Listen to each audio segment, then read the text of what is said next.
What's going on YouTube? OCD for EDC here. What I got for your face balls today is a knife from TRM. This happens to be the TRM Neutron. It says black linen micarta on the box, but we're going to get into that here in a moment. So that's what your box looks like. Comes with the little card here, so you can pause and read that if you want. There's some warranty information right there. And here's your knife. So the Neutron is the smaller of the two. They have the Neutron and the Atom. And, you know, of course, there's been tons and tons of information out on the internet about these two knives. And, yeah, like I said, this is the smaller of the two. So we'll do a few size comparisons here. Here it is up against the Hogue Deca and the Para 3 Lightweight. So you can see they're at pretty close to the Para 3. I'll throw out a Benchmade Bug Out, which is just a little bit longer. And then another really close size comparison here is the Mass Drop Gent made by Wiha. So I think that about does it for size comparisons. Alright, so what you're looking at here is an overall length of this particular knife. It varies a little bit from what I was able to find online, but this particular knife measures overall 7.071 inches. Handle length is 4.056. Blade length is 3.015. Handle thickness is 345 thousandths. And blade stock is 88 thousandths. Now, this is a thumb stud knife. It is running on phosphor bronze washers. And right at the moment, it does have G10 handle scales. Don't mind the Band-Aid. And it does say tough love, but I cut my finger earlier.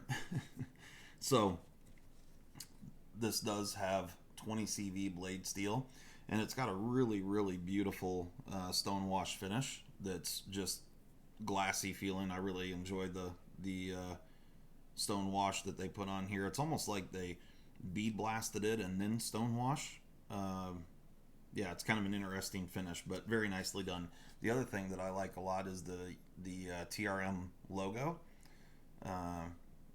They used to have a logo that was just etched in, and I don't know if this is a EDIM process. I'm not sure exactly how they do this, but it's pretty nice. I dig the logo. It's cool.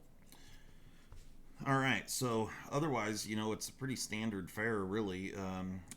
The pocket clip is a titanium. This is the stock pocket clip that came with the knife. This is a titanium, not a deep carry, but you know, your pant material is going to come up to about here, right in this area. The knife is super thin, super lightweight. Let's get a weight on this guy. So it's coming in at 2.373 ounces. So very light. The bug out's a pretty good comparison. So you can see here it is thinner than the bug out by just a little bit. Like I said, this is 345 thousandths thick. This knife does have a cutting edge. The cutting edge measures 2.855 inches, and in the pocket it's about just under an inch and a quarter. It's like 1.24 inches in height, if you want to call it that. So, you know, this thing, because it's so slim, because it's so lightweight, it's definitely going to carry well in the pocket. But there's a few things about this knife that I feel like, you know, there's been so much hype around the TRM Atom and Neutron both. Definitely they have the Shabazz effect going on. But we're going to get into it a little bit. So here you can see the lock up there. I would say it's a little bit late. This knife is brand new. Well, I think it's a couple of months or a couple of weeks old. This was sent to me to do some work on it by one of my viewers, and so he bought these like forest green G10 scales because when he originally purchased this knife with the black micarta scales, he was expecting to get micarta that was textured, and had some texture to it. But what you end up getting is something that looks a little bit like this. This is the inside of the scale. Now, this is not polished as well as it was on the show sides of the scale, but just to show you kind of what the finish is, this is very, very smooth. I mean, it's glass-like.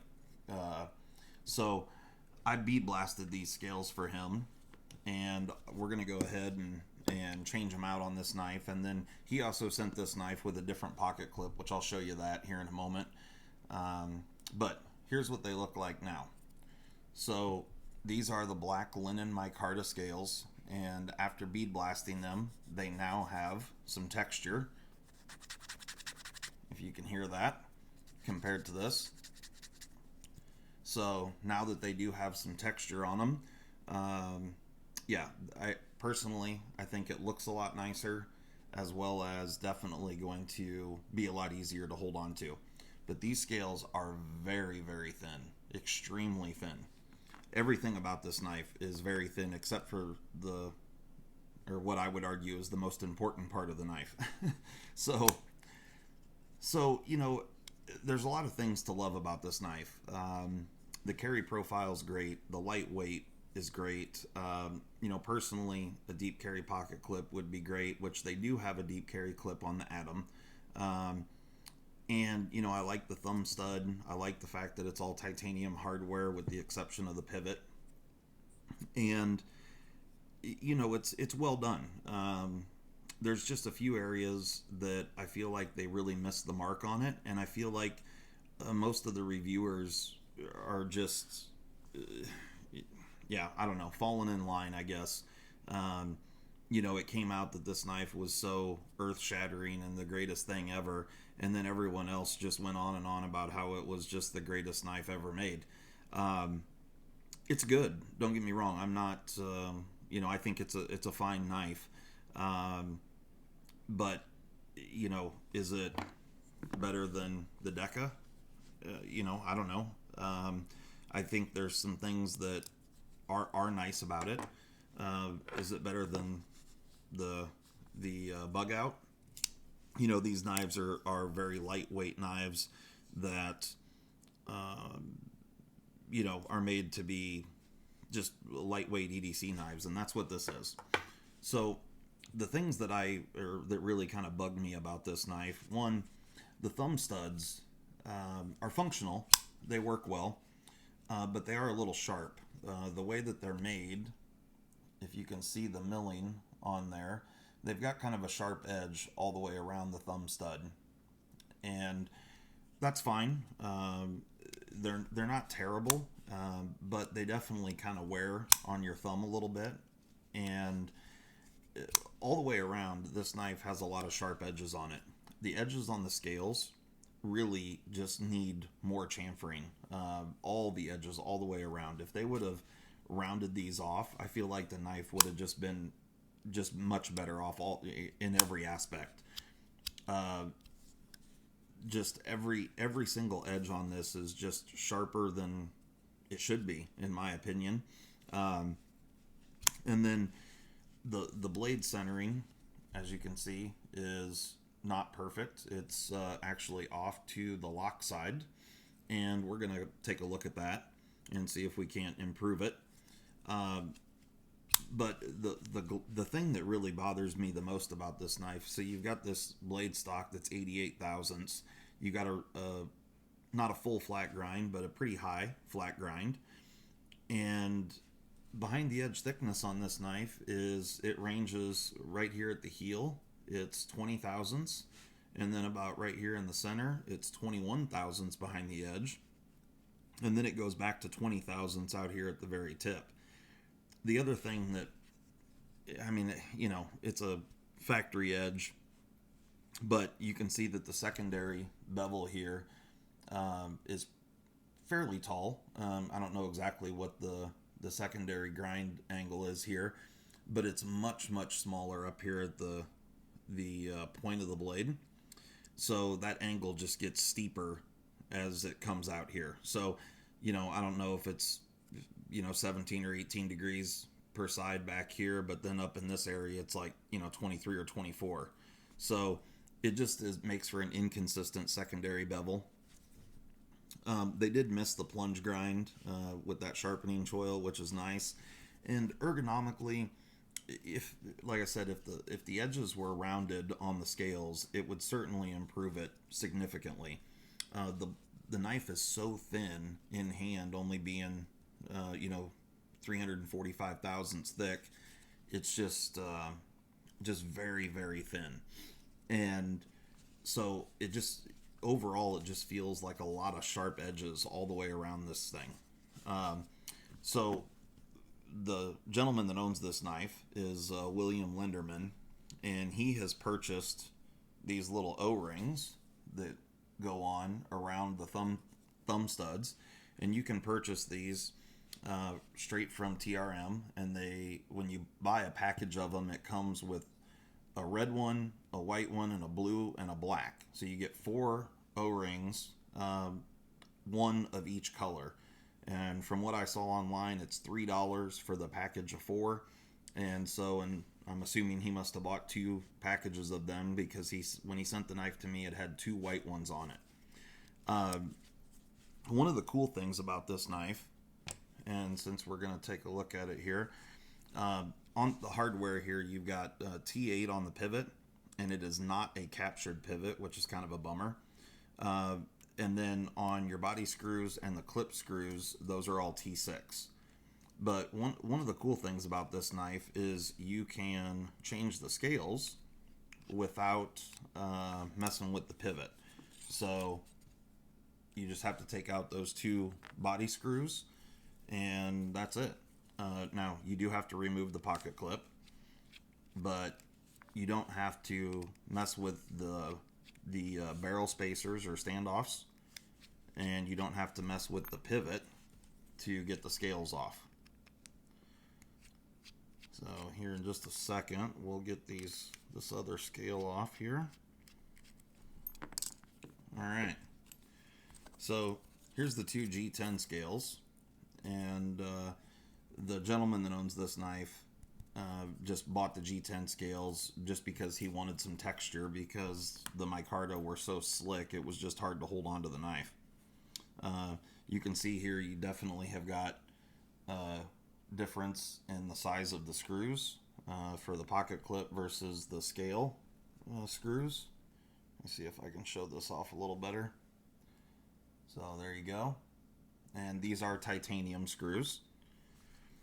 And then you have these 3 standoffs at the back of the knife and the pivot, and that's it.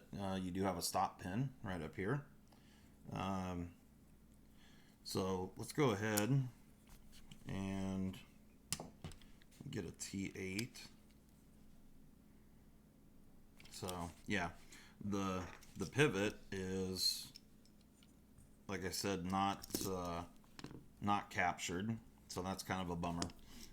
So in order to open this guy up, which it's pretty dirty in there, I do not know if Mr. Lindemann has opened this knife up yet or not, so hopefully he's fine with me doing so. But wow, look at that. So looks like there was a lot of Loctite in there. You can see it all over that screw there. Wow, crazy. It definitely did not really hold that well, because the screw was pretty easy to get out. It is tooled on both sides. Now you can see here on the back that these screws, they do not screw into the back spacers or the standoffs. They screw into the opposite scale. So do what you want with that information, but that's all you have to do to get the knife apart. So let me get those screws out of there. Yeah, you can see it's very, very dirty inside here. And that's kind of what I was expecting to see. So there's your phosphor bronze washers. Wow. Man, this thing is crazy dirty. And there's your little barrel spacers. Like I said, not threaded inside there. And you've got a stop pin and the pivot.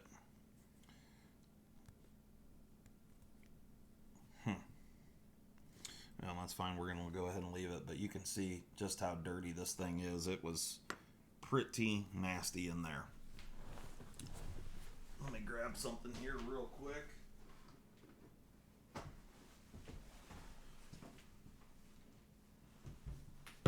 Sat down to do this and forgot to grab some materials here.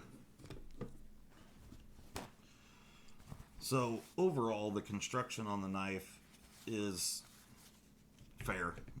I'm just gonna, yeah, I mean, it's, you know, certainly not the best I've ever seen, not the worst I've ever seen. Fit and finish is okay. And, well, so I don't know if the owner of the knife put marker on the lock bar or not. So I don't know if this thing had lock stick, but someone put marker on there. It did not have any lock stick for me, so maybe the marker trick worked. For those that don't know, if you do have some lock stick on a knife, you can use a Sharpie and put on the lock surface, and it will in some cases help out with lock stick. But yeah, just get this filthy thing cleaned up here. So I'm just using some rubbing alcohol and a paper towel. Get all this stuff cleaned up. Man, that thing was crazy dirty. But, you know, this knife, the Atom is really kind of more my speed just for the size of it. But, again, it suffers from the same issues, having very sharp edges around the scales. I've had an Atom, and, yeah, it was, you know, didn't quite live up to the hype. You know, and I think I probably built it up too much in my own head, hearing all the stuff about it and just how amazing it was, and it just really was kind of a letdown. Now, I do like the Atom just because I like a little bit larger knives, but the and I don't want to come off too harsh on this. You know, I think it's a good knife. Both of them are. It's just that the perception is that it's the greatest knife ever, and I don't know that I can agree with that. I think they're fine. And if you're looking for something that is pretty lightweight, you know, it's not as light as the Bug Out. So, you know, it's not the lightest weight knife out there in this size. Actually, the Bug Out is even bigger than this. But it is made with good materials. You do have, you know, 20 CV blade, titanium liners. But the fit and finish is, it's just kind of okay. So, you know, I don't know, because there are some reviews out there that just go on and they talk about how slicey this knife is. You know, something that's 20 thousandths or over behind the edge is not a real slicey knife. It's too bad, because with 80,000 or 88 thousandths blade stock, it could have been a slicing machine. For example, this knife right here is about that same blade stock thickness, and this thing is under 10 thousandths behind the edge. M390 and this thing is a slicing machine. So you can see here, if you compare blade stock thickness, very, very similar. But if you look at the secondary grinds, look at how big the secondary grind is in comparison. So this is a slicey blade, not so much here, even though the blade stock is very, very thin. And, you know, in my opinion, this is not a hard use knife. So there's really no reason not to have, you know, have it be very thin behind the edge. So you can see here where the washer has been rubbing on the scale and it's off. You know, it should be a nice, consistent rub mark, if you will, where that washer rides on the titanium. But you can see that it's favoring the backside of the knife, which kind of goes in line with the fact that the blade is off center.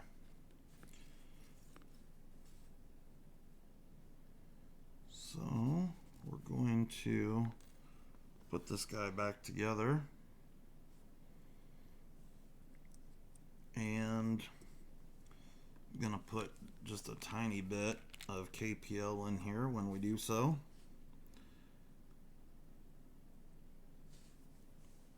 Just one little drop is all we need.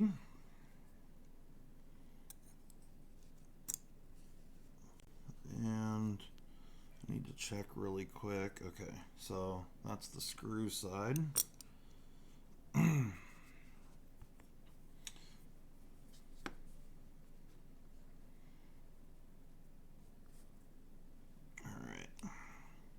It's going to be a little bit of an ordeal.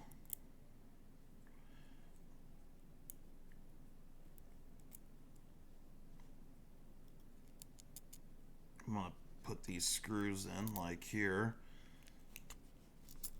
Oop. And of course I lost one.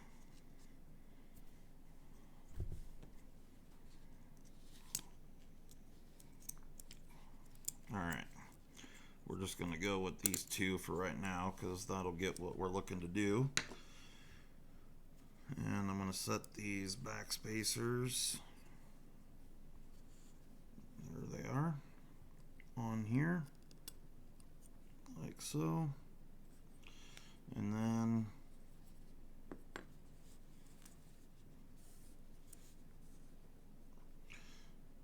I'm going to throw the other side washer down. Actually, I'm going to put just a little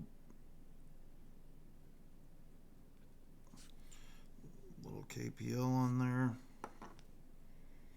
throw the washer down. And then I'm going to put just a little bit of KPL heavy right in the detent hole.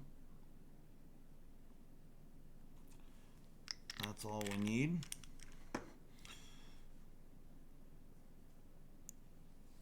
You don't want to put too much lubrication in there. You just have oil running out of your knife.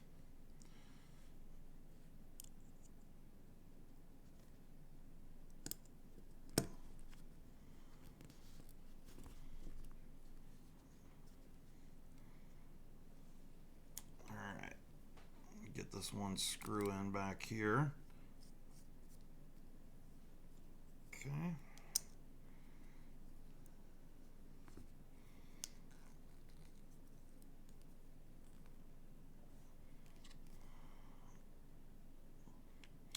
Just getting the pivot through.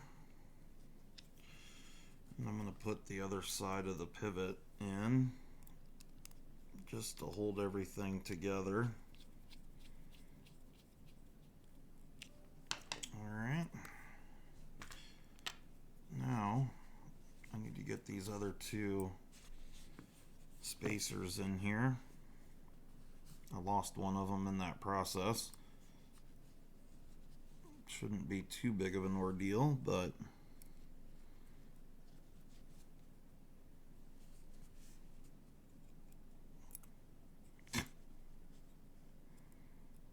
probably should have grabbed some tweezers for this. However, this is working out. Alright. one.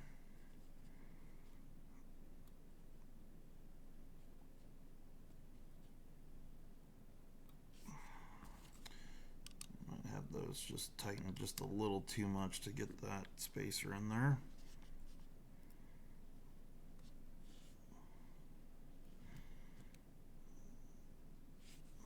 Perfect.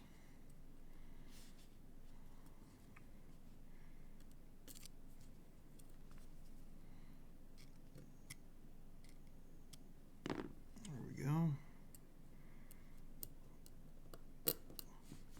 Excellent. All right. So now that we have, yeah, see, and that's favoring the lock bar side quite a bit. I have no blade play there. Lockup is about where it was. So we're pretty close to being centered right there. So I'm going to go ahead and hold that.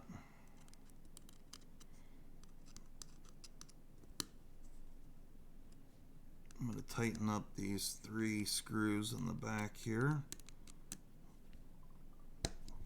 Now, I can, yeah, action looks like it's going to be very good. Centering is better. I may need to work on that just a little bit. But we'll throw these 2 scales on real quick just to show them what this, show you guys what this knife's going to look like. These screws that hold the scales on are very, very short. They are recessed in the scales, which is really nice. You can't really feel them at all. And the stock pocket clip is really great as far as comfort goes. However, I'm going to show you which pocket clip William had on here because it was not a TRM clip. And so for those of you that want to put a deep carry clip on your Neutron, most of you probably, or if you have a Neutron, you probably have one of these clips. So there you go. That's what the knife's going to look like. It's really nice. And we're going to put the clip on this side. And so here's the clip. So he sent it with this deep carry Benchmade clip on here. It does work well. However, it does stick up past the end of the knife. So it is truly more than deep carry with the way this clip's going to fit on there. But, you know, to each their own. If that's what you like, then I would go for it. So the Benchmade clips do work just fine on this knife, and it is comfortable on there. No, you know, it doesn't create too much of a hot spot or anything, so that part actually works out pretty well. But the holes line up. So there you go. And you can see there that the clip does stick off the end of the knife, but that's how William sent it to me. So you can see blade centering still favoring the lock bar side slightly, but action is really good for a washer knife. Very nice and smooth, and I'm sure it'll break in. Yeah, no blade play. Now, because this knife is so thin, I'll show you here, you can do the old bug out squeeze, and you know it is, well, I'm not going to squeeze it there because I don't want to break the scale, but there you go. So that is the TRM Neutron, and with textured black micarta scales. So there's the scales with a Benchmade deep carry clip. And I don't think I said the price on this knife. So you know, without the clip and without the the O-rings on the thumb studs. This knife is $176 if you buy it from Blade HQ, or there's a few other retailers I think that carry them as well. And I think there's a new drop of these coming at the end of February, if I remember correctly. So if you're in the market for a Neutron, I'm gonna guess that shouldn't be too difficult to get one. I think they're catching up on their orders and stuff at this point. You know, certainly this is a very popular knife, the Neutron and the Atom both. And, you know, I would just love to see them do some more chamfering around this thing and fix the blade grind, and actually do it justice. And, you know, if this thing was down around 10 thousandths behind the edge, man, it would be phenomenal. So anyway, guys, that's my thoughts on the TRM Atom. Hope you enjoyed watching this. Sorry that it's a little bit of a longer video, but disassembly and all. Yeah. Thanks a lot, and we'll catch you next time.